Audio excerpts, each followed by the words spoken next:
வணக்கம். தினமலர்.com மாலை 4 மணி செய்திகள். முக்கிய நிகழ்வுகள்.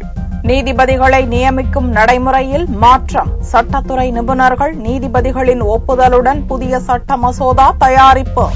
இலங்கை கடற்படை மீண்டும் அட்டூழியம். நாகை மாவட்டத்தைச் சேர்ந்த 50 மீனவர்கள் சிறைப்பிடிப்பு. காமன்வெல்த் போட்டியில் தங்கம் வென்ற தமிழக வீரர் சதீஷ்குமாரின் தாய் மகிழ்ச்சி. தமிழக அரசு 50 லட்சம் ரூபாய் பரிசு. விரிவான செய்திகள். உச்சநீதிமன்றம் மற்றும் உயர்நீதிமன்ற நீதிபதிகளை நியமிப்பதற்கான நடைமுறைகளில் மாற்றம் கொண்டுவர நீதிபதிகளும் ஒப்புதல் அளித்துள்ளனர்.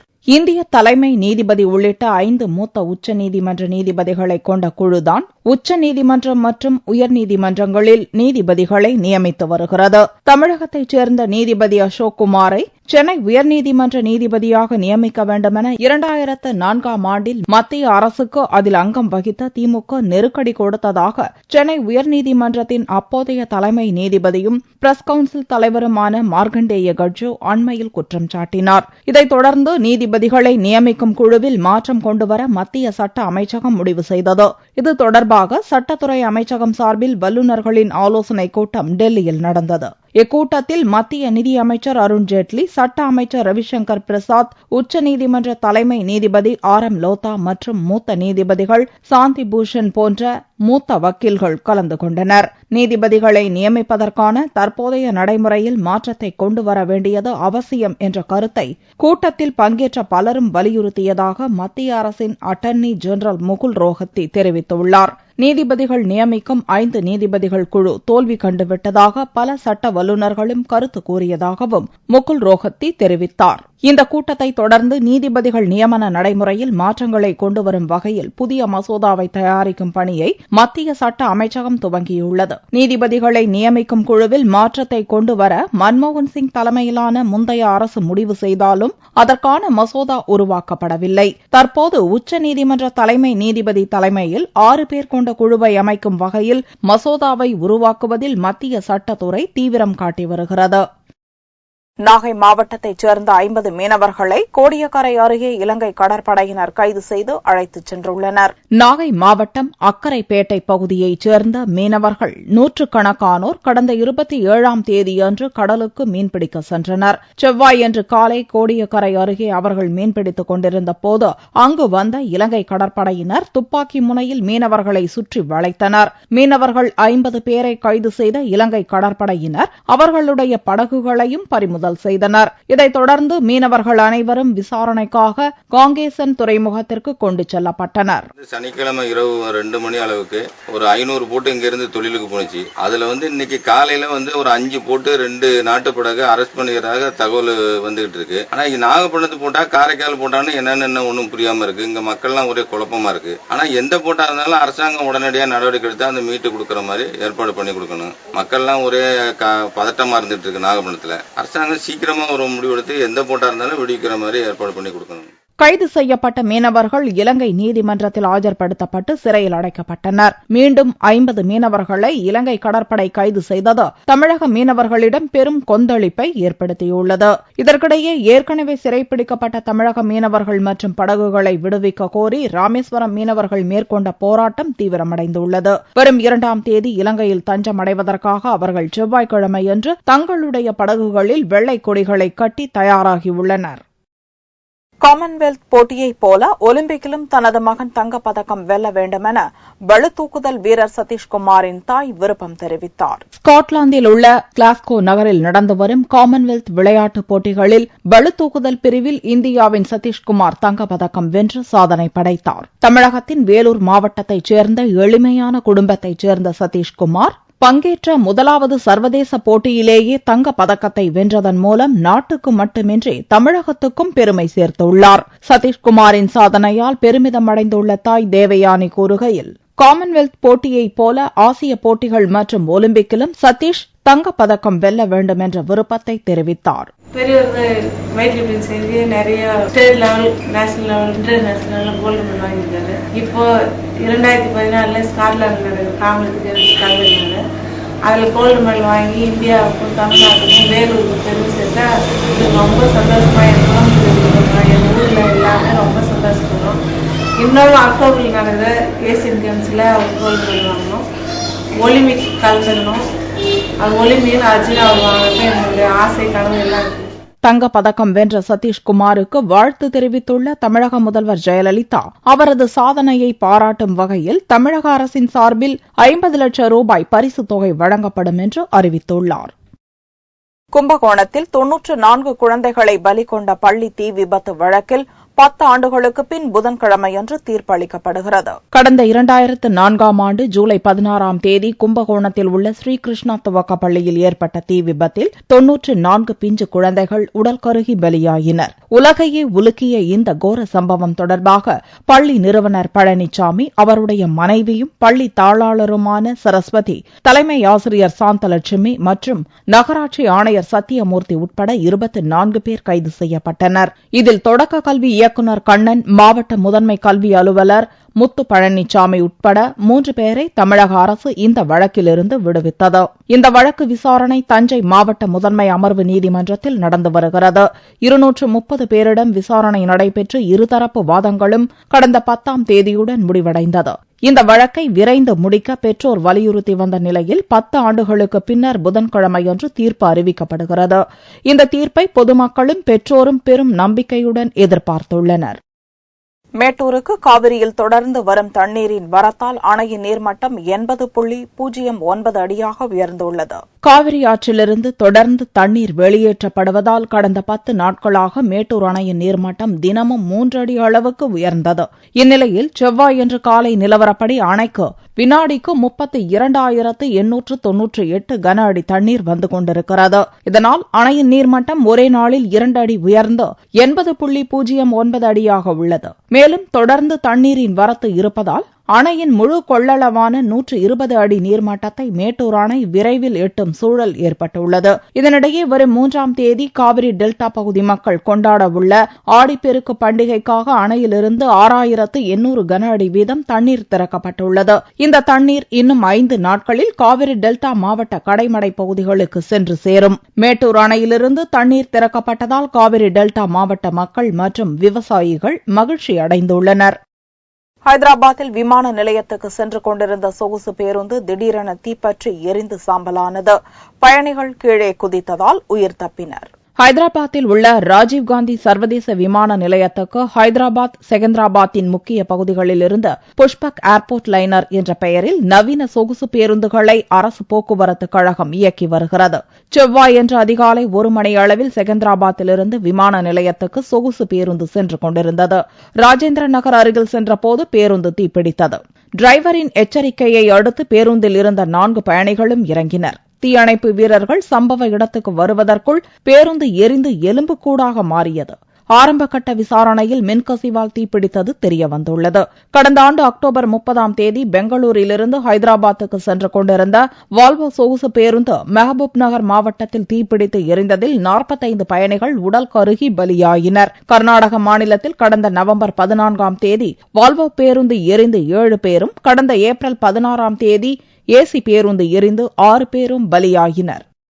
ஊக்கத்தொகை உயர்த்தி வழங்க வலியுறுத்தி பயிற்சி மருத்துவர்களில் ஒரு பிரிவினர் காலவரையற்ற போராட்டத்தை தொடர்வதாக தெரிவித்துள்ளனர். தங்களுக்கு வழங்கப்படும் ஊக்கத்தொகையை பிற மாநிலங்களில் இருப்பதைப் போல உயர்த்தி தர வேண்டும் என்று தமிழகத்தில் உள்ள பயிற்சி மருத்துவர்கள் திங்களன்று காலவரையற்ற வேலை நிறுத்தம் துவக்கினர். சென்னையில் போராட்டத்தில் ஈடுபட்டிருந்த பயிற்சி மருத்துவர்களின் பிரதிநிதிகளை அழைத்து சுகாதாரத்துறை அமைச்சர் விஜயபாஸ்கர் பேச்சு நடத்தினார். ஊக்கத்தொகை உயர்வு குறித்து ஆகஸ்ட் 11ஆம் தேதி மானிய கோரிக்கையின் போது சட்டசபையில் அறிவிப்பு வெளியிடப்படும் என்று அமைச்சர் அளித்த உறுதிமொழியை ஏற்று வேலை நிறுத்தம் வாபஸ் பெறப்படுவதாக பயிற்சி மருத்துவர்கள் தரப்பில் அறிவிக்கப்பட்டது. ஆனால் மற்ற மாவட்டங்களைச் சேர்ந்த பயிற்சி மருத்துவ மாணவர்கள் போராட்டம் நீடிப்பதாக தெரிவித்து தங்களுடனும் அரசு தரப்பில் பேச்சு நடத்த வேண்டும் என்று கோரிக்கை விடுத்துள்ளனர். தமிழ்நாட்டில் அனைத்து காலேஜிலும் ஸ்ட்ரைக் கண்டினியூ ஆகிட்டு தான் இருக்கு. நேற்று மினிஸ்டர் கூட நடந்த முதல் கட்ட பேச்சுவார்த்தையில் அங்கே வந்துட்டு ஒரு டெஃபினட் முடிவு எடுக்க முடியாத காரணத்தால் இன்று வந்துட்டு தமிழ்நாட்டில் அனைத்து காலேஜில் இந்த ரெப்ரஸன்டேட்டிவ் இன்னைக்கு சென்னைக்கு வந்திருக்காங்க. இன்னைக்கு எல்லாரும் இந்த அனைத்து காலேஜ் ரெப்ரஸன்டேட்டிவும் இன்னைக்கு ஹெல்த் மினிஸ்டர் போய் பார்க்க போறோம். அந்த ஹெல்த் மினிஸ்டர் பார்த்துட்டு எங்களுடைய முடிவை உங்ககிட்ட நாங்கள் கண்டிப்பாக சொல்றோம். இரு பிரிவினருக்கும் இடையே ஏற்பட்டுள்ள பிளவால் நோயாளிகள் பாதிக்கப்படும் சூழ்நிலை ஏற்பட்டுள்ளதாக கூறப்படுகிறது. விதிமுறைகளை மீறி கோவை வனப்பகுதியில் கட்டப்பட்ட கட்டடத்தை மலையக பாதுகாப்பு குழுவினர் இடித்து அகற்றினர். கோவை தொண்டாமுத்தூர் வனப்பகுதியில் அனுமதியின்றி 2 தளங்களுடன் கூடிய கட்டடம் கட்டப்பட்டு வந்தது. மலையக பாதுகாப்பு குழும விதிகளுக்கு புறம்பாக கட்டப்பட்ட அந்த கட்டடத்தை மலையக பாதுகாப்பு குழு தலைவரும் மாவட்ட கலெக்டருமான அர்ச்சனா பட்நாயக் ஆய்வு செய்து அதனை இடிக்க உத்தரவிட்டார். அதன்படி வட்டார வளர்ச்சித்துறை அதிகாரிகள் போலீசாரின் உதவியுடன் பொக்லைன் இயந்திரம் கொண்டு இடித்து அகற்றினர். இது அனுமதி வாங்கினது வேற இடங்க, இது கட்டப்பட்டது வன எல்லையில் கட்டியிருக்கிறாங்க. அதனால கலெக்டர் உத்தரவுப்படி தொண்டாமுத்தூர் ஒன்றிய வட்டார வளர்ச்சி அலுவலர் முன்னிலையில் இந்த கட்டடம் இடிச்சிட்டு இருக்கோம். அரசின் அனுமதியின்றி வனப்பகுதியில் கட்டப்படும் கட்டடங்கள் மீது கடும் நடவடிக்கை எடுக்கப்படும் என்று மாவட்ட நிர்வாகம் எச்சரித்துள்ளது.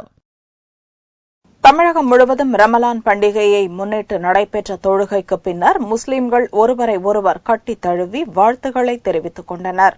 நபிகள் நாயகம் அருளிய 5 பெரும் கடமைகளுள் நோன்பிருப்பது ஒன்று. இதை பின்பற்றும் விதமாக ரமலான் மாதத்தில் 30 நாட்கள் நோன்பிருந்து பசியை உணர்ந்து ஏழைகளுக்கு உதவி புரிந்து கடமையையும் நிறைவேற்றும் தினமாக ரமலான் பண்டிகை கொண்டாடப்படுகிறது. ஷவ்வால் என்னும் முதல் பிறை தெரிந்ததை அடுத்து செவ்வாயன்று தமிழகத்தில் ரமலான் பண்டிகை கொண்டாடப்பட்டது. பண்டிகையை முன்னிட்டு சென்னை திருவல்லிக்கேணி பெரிய மசூதியில் நடைபெற்ற தொழுகைக்கு பின்னர் முஸ்லிம்கள் ஒருவரை ஒருவர் கட்டித் தழுவி வாழ்த்துக்களை தெரிவித்துக் கொண்டனர். அல்லாஹு அக்பர் வலில்லாஹில் ஹம்த். அல்லாஹு அக்பர் அல்லாஹு அக்பர் வலில்லாஹில் ஹம்த். ஒவ்வொரு வருடமும் ரம்ஜான் பண்டிகை பிறை பார்த்துட்டு ஆரம்பிக்கப்பட்டது. 30 நாள் நோன்பு இருக்க வேண்டும். இந்த நோம்புடைய இது முக்கியமான கருத்து என்ன என்றால், இது வெறும் சாப்பிடாம இருக்கிறது இல்லை. அதாவது ஏழை மக்களுடைய சாப்பாடு கடைகள்லாம் எப்படி இருப்பாங்க, அது எப்படி நாங்கள் தயார் பண்ணோம், இது ஒரு ப்ராக்டிக்கலாக இது நாங்கள் ஒரு மாதம் தயார் செஞ்சுட்டு இயர் முழுவதும் முழுவதும் நாங்கள் இந்த மாதிரி இது எல்லாருக்கும் கருத்துக்கள் சொல்லணும். அது மட்டும் இல்லாமல் இந்த மாதத்தில் அதிக அளவுக்கு இது கொடுக்கணும், தானம் கொடுக்கணும். ரமலான் பண்டிகையையொட்டி உறவினர்களுடன் விருந்துகளில் கலந்து கொண்டு இஸ்லாமியர்கள் மகிழ்ச்சியை பகிர்ந்து கொண்டனர். இதேபோன்று திருச்சியில் உள்ள உழவர் சந்தை சையத் முர்சா பள்ளி ஒத்தக்கடை மைதானத்திலும் சிறப்பு தொழுகை நடந்தது. முஸ்லிம்களின் பெருநாள் பண்டிகையில் ஒன்றான ரம்ஜான் பெருநாள் பண்டிகை உலகம் முழுவதும் முஸ்லிம்களால் இன்று சிறப்பாக கொண்டாடப்பட்டுக் கொண்டிருக்கிறது. உலகம் முழுவதும் வாழக்கூடிய முஸ்லிம்களும் மற்ற சகோதரர்களும் சகோதரர்களாக அனைவரும் ஒரே சகோதரர்களாக வாழ வேண்டும். அந்த சூழ்நிலையை, அந்த உறுதியை இந்த நாளில் நாம் எடுக்க வேண்டும் என்று கேட்டுக்கொள்கிறேன். நன்றி. மதுரையில் உள்ள காஜிமார் பள்ளி வாசலில் நடைபெற்ற தொழுகையில் ஆயிரக்கணக்கானோர் கலந்து கொண்டு சிறப்பு தொழுகை செய்தனர். தங்கத்தின் விலை செவ்வாயன்று சவரனுக்கு 8 ரூபாய் அதிகரித்திருந்தது. ஒரு சவரன் தங்கம் 21,200 ரூபாய்க்கு விற்பனையானது. 1 கிராம் ஆபரண தங்கம் 2,650 ரூபாயாக இருந்தது. வெள்ளி கிராமுக்கு 50 காசுகள் உயர்ந்து 1 கிராம் 47 ரூபாய் 40 காசுகளுக்கு விற்பனையானது. பார் வெள்ளியின் விலை 44,305 ரூபாயாக இருந்தது. மாநில அளவிலான போட்டிகளில் பதக்கங்கள் பல குவித்த மல்யுத்த வீராங்கனைகள் வயிற்று பிழைப்புக்காக மது தயாரிக்கும் அவலத்துக்கு தள்ளப்பட்டுள்ளனர். சுரங்கம் மற்றும் கனிம வளத்தில் செழித்து காணப்படும் ஜார்க்கண்ட் மாநிலம் பல விளையாட்டு வீரர் வீராங்கனைகளை உருவாக்கிய பெருமைக்கும் உரியது. அந்த வரிசையில் ஜார்க்கண்டுக்கு பெருமை சேர்க்க தனது பிள்ளைகள் 5 பேரையும் விளையாட்டுத் துறையில் பெரிய அளவில் ஜொலிக்க வைக்க வேண்டும் என ஏழை பெண் ரூபன் கனவு கண்டார். ஆனால் ஜார்க்கண்ட் அரசின் பாராமுகத்தால் அவரது கனவு சிதைந்து போனது.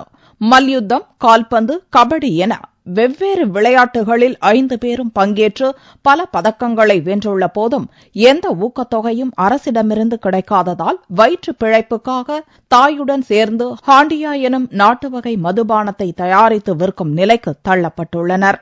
ராக்கி என்ற மகள் மாநில அளவிலான மல்யுத்த போட்டிகளில் பதக்கங்களை வென்ற போதும் மாநில அரசிடமிருந்து எந்த உதவியும் கிடைக்கவில்லை என்று வேதனை தெரிவித்தார். इतना मेडल मिलने के बाद स्टेट चैंपियन नेशनल में भी मेडल इंडिया कैंप करने के बावजूद भी आज तक स्कॉलरशिप भी ठीक से नहीं मिला. இன்னொரு மல்யுத்த வீராங்கனையான மது திர்கே கூறுகையில், மது தயாரிப்பதில் தங்களுக்கு விருப்பமில்லாவிட்டாலும் பிழைப்புக்காக அதை செய்தாக வேண்டியிருப்பதாக வருத்தத்துடன் கூறுகிறார். हलिया बनाना किसी को भी अच्छा नहीं लगेगा, पर हमारी मजबूरी है. पापा को नौकरी सरकारी नौकरी नहीं है, ऐसे तो कोई भी नौकरी नहीं है. भैया को भी अभी तक नौकरी नहीं लगा है, वो भी फुटबॉल खेलते हैं और और उनका भी नेशनल में फुटबॉल में मेडल लग चुका है, पर उनको भी अभी तक सरकार तरफ से कोई सुविधा नहीं मिली। और हम लोग बहनें भी खेलते हैं, फिर भी हम लोग को भी सुविधा नहीं मिली है। और ये बनाना अच्छा नहीं लगता है, पर अपनी रोजगारी चलाने के लिए तो ये सब करना ही पड़ेगा। மது தயாரிக்கும் நிலைக்கு வீராங்கனைகள் தள்ளப்பட்ட விவகாரம் குறித்து மாநில விளையாட்டுத்துறை அமைச்சர் கீத் ஸ்ரீயிடம் கருத்து கேட்டபோது உரிய நடவடிக்கைகளை எடுப்பதாக உறுதியளித்தார். बहुत खेदजनक स्थिति है ये, जान के बहुत ही बुरा लगता है कि जिन लोगों ने हमारे राज्य के लिए ऐसे गौरवशाली क्षण जो हमने उपलब्ध कराए उनकी आज स्थिति ये है। तो हम लोग जरूर चाहेंगे, और अभी तो हमारे खेल विभाग से हमने कई पद सृजित भी करवाए हैं। शैक्षणिक योग्यता के आधार पर अगर उनकी अर्हता वो पूरी करते हैं तो निश्चित रूप से हम लोग उस लाइन पे उनको ले आएंगे। காமன்வெல்த் போட்டிகளில் பதக்கங்களை வெல்லும் இந்திய வீரர் வீராங்கனைகளுக்கு கிடைக்கும் அங்கீகாரமும் கௌரவமும் இந்த ஏழை வீராங்கனைகளுக்கு கிடைக்காமல் போனது ஏன் என்பதுதான் விளையாட்டு ஆர்வலர்களின் கேள்வி. மீண்டும் செய்திகள் இந்திய நேரப்படி இரவு 8 மணிக்கு. வணக்கம்.